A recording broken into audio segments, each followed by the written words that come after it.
Halo, Assalamualaikum warahmatullahi wabarakatuh. Kembali dengan saya Maulidia Nurrahmani yang akan membahas tentang pemecahan masalah pembelajaran pada siswa. Hari ini saya akan mengangkat masalah pembelajaran kelompok.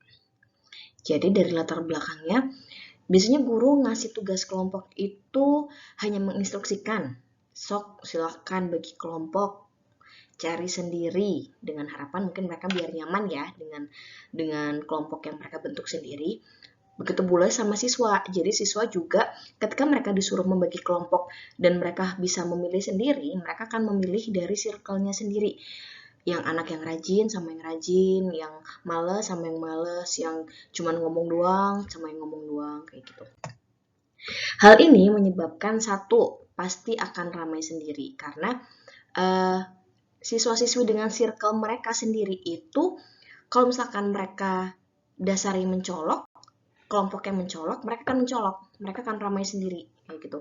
Kemudian bagi kelompok-kelompok anak-anak yang malas dan malas, maka akan cenderung lebih pasif, lebih diam. Kemudian hal ini juga menyebabkan keharmonisan kelas yang tidak baik, maksudnya yang kurang. Ketika anak dikelompokkan mempunyai kelompok belajar dengan kelompok mereka sendiri, pasti mereka akan temenan sama itu doang. Mereka berteman dengan teman-teman circle-nya itu doang. Sedangkan mereka ke teman kelompok lain, mereka akan cuek. Mereka tidak akan mengenal lebih dekat. Seperti itu. Kemudian, hal ini juga menyebabkan nilai akhir yang tidak sesuai dengan apa yang kita harapkan. Tidak sama rata. Jadi katakanlah si A nih, si A dengan si A, B, C ini kelompok anak-anak rajin. Mereka pasti akan dapat nilai yang bagus. Kemudian si D, E, F adalah anak-anak yang kurang. Mereka akan mendapatkan nilai yang jelek. Mereka akan mendapatkan nilai yang tidak seimbang dengan kelompok yang lain, seperti itu. Nah, solusi yang dapat dilakukan untuk menghindari pemilihan teman sendiri dalam kelompok, yang pertama adalah kita ubah metode membentuk. Kita cari beberapa metode dalam membentuk kelompok. Satu, metode berhitung. Jadi kita bisa nih antar bangku. Jadi sebangku 1, 2, 3, 4, 5, 6. Kemudian kembali lagi 1, 2, 3, 4, 5, 6. Kembali lagi 1, 2, 3, 4, 5, 6. Untuk mendapatkan 5 kelompok. Kemudian yang mendapat angka 1, yang tadi menyebutkan angka 1, sok menjadi kelompok 1. Yang tadi menyebutkan angka 2, sok menjadi kelompok 2. Seperti itu. Jadi akan terbentuklah kelompok dengan siswa-siswi yang acak. Kayak gitu. Kemudian metode lainnya adalah metode undian. Kita bisa pakai gulungan kertas, kita tulis kelompok 1, 2, 3, 4, 1, 2, 3, 4, anak-anak sok milih sendiri. Jadi itu juga kita akan mendapatkan kelompok yang acak. Kemudian metode heterogen. Metode heterogen, maaf. Jadi dalam satu kelompok ada anak pintar dikelompokkan dengan anak yang kurang pintar. Anak yang kurang mampu dikelompokkan dengan anak yang mampu. Jadi dari anak yang suku ini kita kelompokkan dengan suku ini. Jadi kita pilih sendiri ya atas dasar guru itu harus mengenal siswa. Guru itu harus mengenal bagaimana karakter siswa, bagaimana latar belakang siswa. Jadi kita mengkelompokkan sendiri langsung kita tunjuk. Kamu sama ini, sama ini, sama ini. Seperti itu. Kemudian ada yang kita sekarang berada di zaman teknologi. Jadi kita bisa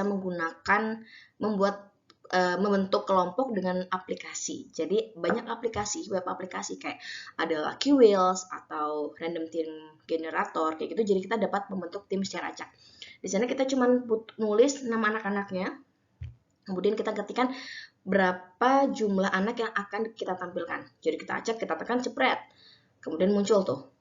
Jadi satu anak, satu kelompok A langsung muncul. Misalkan kita ketikan kita butuh 5 orang. Jepret putaran pertama langsung muncul 5 orang. Putaran kedua langsung muncul 5 orang. Jadi itu akan terjadi secara acak pula.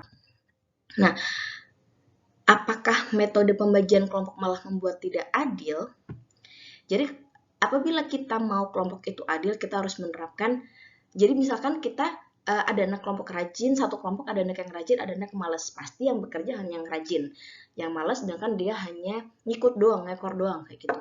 Bagaimana cara menghindari itu?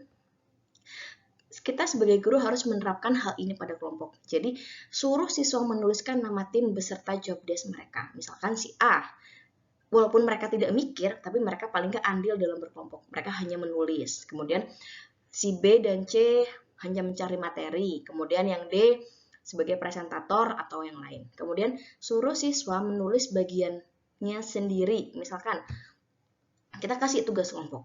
Kemudian si A menulis runtutan kejadian yang akan dianalisis. Kemudian si B menulis 5W1H dari kejadian yang akan dianalisis. Kemudian C menulis solusi yang akan ditawarkan dari analisis. D menulis kesimpulan dan lain sebagainya. Jadi dalam satu kerjaan kelompok ada beberapa tulisan yang berbeda. Misalkan jadi guru bisa melihat semua anggota kelompok menulis di situ.